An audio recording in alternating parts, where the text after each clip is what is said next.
अरे अरे नाश्त्यात इडली सांबार.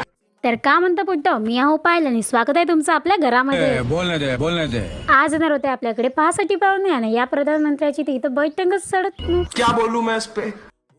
या दादाले तर पावसाळा सोडून आता पेरणी यंत्र दिसलं का काय माहित ना, त्यात इथे माती सोडून सिमेंटवर चालून राहिले. वा रे दादा.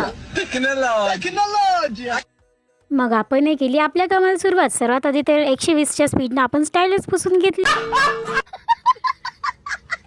पहाचे पाहुणे म्हणल्यावर असं तर बिस्तर आम्हाला टाकाच लागते, नाही टाकलं तिकडून बाबाचा श्वास खायला लागते. मग काय एका झटक्यात घेतलं आणि टाकून.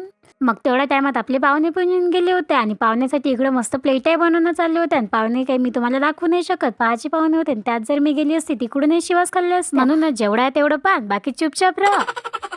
त्याच्यासाठी तर मस्त दुधाची चाय पण बनवली होती. तेच का मी सांगितलं असतं ते एका नसतं केलं, कारण या घरात तर माझ्यावर एकही प्रेम करत नाही. आपसे प्यार क्यों करेगा?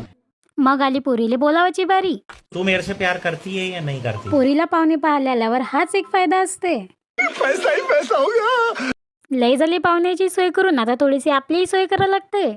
मग आम्ही पण सर्वांनी मस्त नाश्ता करून घेतला. कप माझा लाप मागला मग वेप मीडिया कप मैंने करके जरूर बाप माता बाय.